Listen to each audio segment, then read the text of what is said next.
going to be Indian country forever. But as more and more white people, the population grew, they wanted more of our land, wanted to take from what the Indians had. So the Indian agent of the Cherokee, he went to them and said, well, we want to buy some more of your land. And the regular Cherokee leaders, they had their own traditional government. They did elect people, and they did have a government. The government, the Cherokee government, said, no, we don't want to sell any land. So the agent secretly handpicked a new council of the Cherokees. And through that new council, without any knowledge of the rest of the people, they signed a treaty, giving up a big chunk of their land.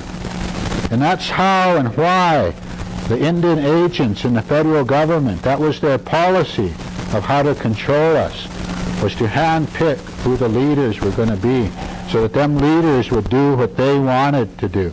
And that's the best example I can think of, but there are many like it.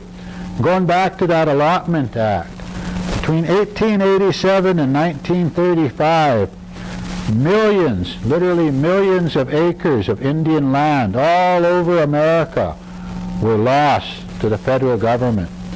When I was waiting for people to come tonight, there's a map out there in the hall right next to the documents office, or right next to the enrollment office. And it shows Indian country over the years. Big dark spots, smaller dark spots, and then finally today, just these little tiny blotches around America that are today's Indian reservations. That's how they took our land, by hand-picking councils. So why do we have, even today, instead of saying the tribal legislature or the governor or whatever, why doesn't our Constitution say that? That's because in 1935, when they passed the Indian Reorganization Act, and they said, all right, we're going to give those tribes, as though we didn't already have our own, we're going to give them a government. We're going to let them pick their own form of government. Oh, but it has to be a constitution government. So there were some really bright young lawyers, all white guys. One of them became known as the father of federal Indian law, strong advocate for Indian people. And if we still followed what he preached back then, we wouldn't have a lot of the issues we have today in terms of jurisdiction and control. That man's name was Felix Cohen. And in the late 40s and early 50s, he actually became a lawyer for the Blackfeet people. However, back in 1935, he was just a young lawyer, young, brilliant guy, but a young lawyer. And the Congress got ready to adopt the Indian Reorganization Act. And the Commissioner of Indian Affairs, his name was John Collier. And he was a person who believed this was going to be good for Indians. So he went to his young lawyers and he said, well, we need some kinds of forms of government to put out to the Indian people. And so them bright young lawyers looked around themselves and looked around America at Indian country, and what did they see? They didn't see the traditional government that existed in the 1870s or even 1880s. What they saw was the tribal council system of government that the BIA had created. And they looked around, they didn't think beyond that. And they said, oh gee, I know, let's have tribal councils, because that's how they govern themselves. Well, that wasn't our historic way of governing ourselves. That was the way they had given us over that period of time. And so when they drafted these constitutions, now, again, for those of you that don't know, that first constitution that we looked at, our people only made minor changes to that before they adopted it. It was otherwise what we call a boilerplate document, meaning that it was something those young lawyers just circulated through Indian country. Here's some things to look at. Do this. And only the tribes either adopted one of those, or there was about maybe 100 tribes who did what we call opt out. They didn't adopt anything. And they chose not to have constitutional governments. The Crow was one of them. The Crow didn't adopt their constitution till about 15 years ago. Until then, they had a traditional government. And gee, as a young boy, I forgot about this. My family moved to Billings for about 4 months in 1964. 63. Fall of 63. My dad worked for the BIA in housing, and he had to go to a council meeting down at Crow. And he said, we're going down to Crow Agency tonight. They're having a council meeting. And I didn't say nothing, but I thought to myself, gee, a council meeting at night? So we get down there and we go to this gym, big gymnasium. All the Crows were there, the whole reservation. Everybody that wanted to show up, they were there. And the leadership got up on this platform, and they would present resolutions. And after they got done presenting it, they would call for a vote. And they had these little voting booths set up right there on the gym floor. And because the whole tribe was the council, they came forward and voted. And that's how they voted on things. The whole reservation had a chance to show up and vote. We were there till about 11 o'clock at night. They only voted on about 3 issues. But it took that long for them all to go through those little voting booths and say yea or nay to whatever the issue was. That was the Crows' original form, or a version of their original form of government. So today, even the Crows have adopted a constitution, but one they wrote themselves, not one that they copied like this. They wrote their own, and now they act under their own form of government.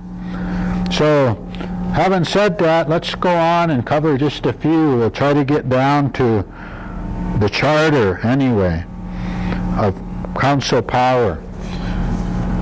So it says the council of the reservation shall exercise the following power, subject to any limitation embodied in the statutes of or Constitution of the United States, and subject to further to all express restrictions upon those powers contained in this Constitution and bylaw.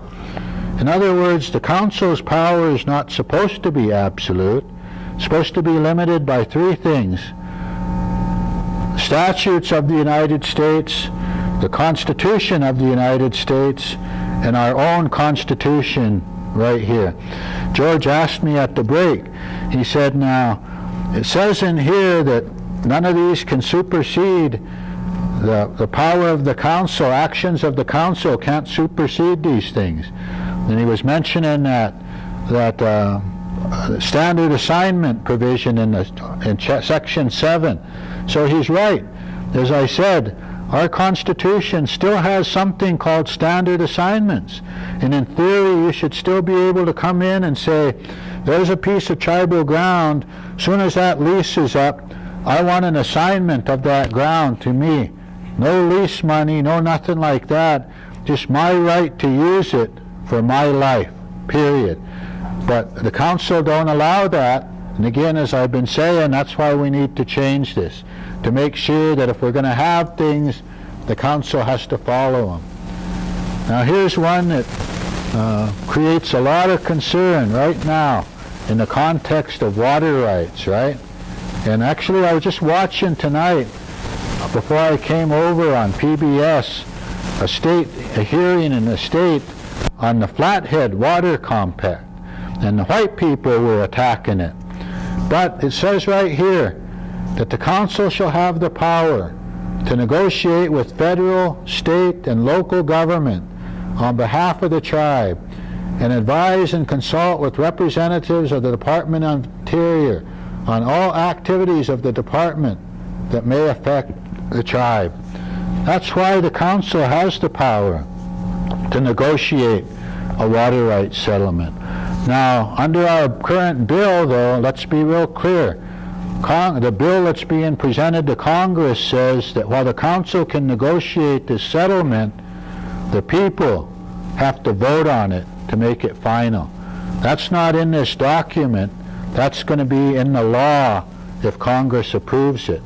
So the Congress is going to give the people the right to approve that, but if we just looked at our own document, the council has the right to negotiate that, has the power to do that.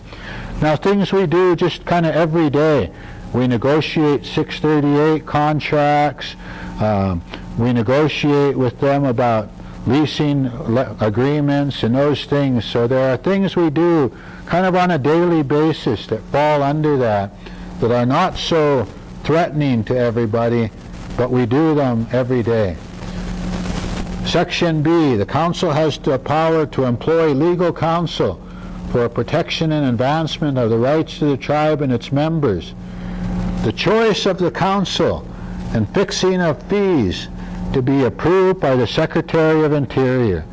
In other words, they gave us the power to hire our own lawyers, but they said we got to approve them. See, if we don't like Joe being your lawyer, we're not going to approve him. You might get someone that's too aggressive or something, and we're not going to approve him. And we can even decide what their fees are that you're going to pay them. That's in our current document right now. So again, going back to that thing at the heading of this, do we really have self-rule? If they can do all that, if they can tell us, no, you can't hire Joe, or you can't hire Puggy, or you can't hire whoever as your lawyer. We don't like them. We don't even have to give a reason. Just, we're not going to approve that. Number C, the council has the power to prevent the sale, disposition, lease, or encumbrance of tribal land or interest in land or other assets without the consent of the tribe. So in other words, the Bureau can't go out and put our land up for lease. Only the council can do that. The Bureau can't say, oh, well, you guys aren't using these things, we're just going to sell them for you. They can't do that. The tribe can stop them from doing that. Well, on that one there, what about those last 5 words there? Without the consent of the tribe. So that's interesting, Puggy. What exactly does that mean? Does that mean that the council consent has to be given? Or does that mean that referendum vote has to be taken? I think it means, when you're speaking of tribe, we're talking about the people. The council is the council. I think a lot of people confuse that. They say the tribe.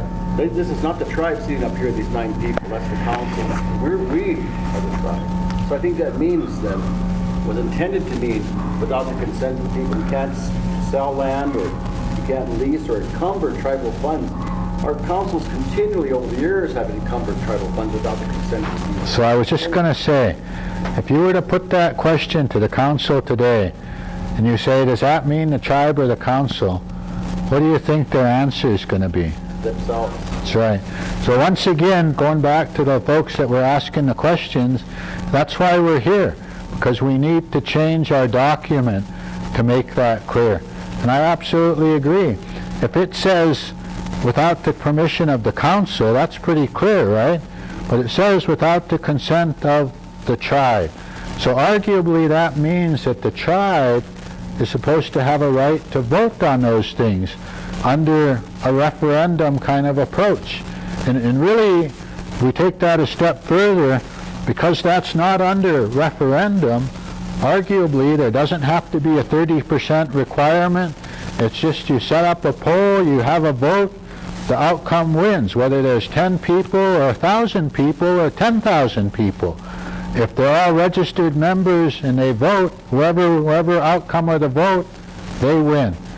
But again, over the years, like I've said, and it's not just this group, it's not just the last group, it's over the years, that has become, well, the tribe, that's us, we're the council, we speak for the tribe.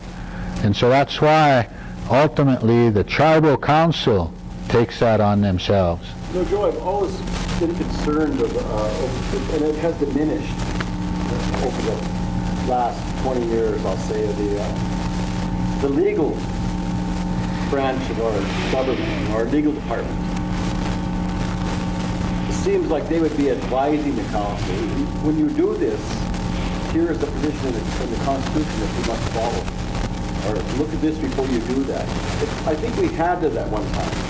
And as we were talking earlier, prior to the for the self-determination policy that we have now, there was actually a representative from the Bureau that was sitting in council meetings called the, whatever the advocate, or whatever it was, for the Liaison, the tribal operations officer was what he was called. And they kind of sat there, kind of watched out for the people's interest in this manner. We've exited that type of oversight. And now we have a legal department that I would assume should be talking about this. So I was really dismayed over this last years of seeing our legal people watch these actions happen that in violation of our Constitution, our bylaws. Well, did y'all hear him? He's saying that over the years, our legal department over here, that in the past, in years past, would sit in every meeting. And if the council was doing something that appeared to be unconstitutional, they'd say, well, wait now, you might not have the power to do that. And then the Bureau of Indian Affairs, the last one whose name comes to mind, and I'm sure there were many others, was old Dick Helfenstein. Remember Dick Helfenstein, those of you old enough to remember? He was the tribal operations officer back under Mike Fairbanks. And if it wasn't Dick himself, Mike Fairbanks would sit in a meeting. And if the council was doing something that they didn't think was consistent with the Constitution, they'd get up and say, well, wait now, Mr. Chairman, this is what your Constitution says, and we might have to review that or approve it, so you better think about that. And so Puggy was saying that he was concerned, dismayed, that in these last 2 years, when it seemed like the Constitution, and it was,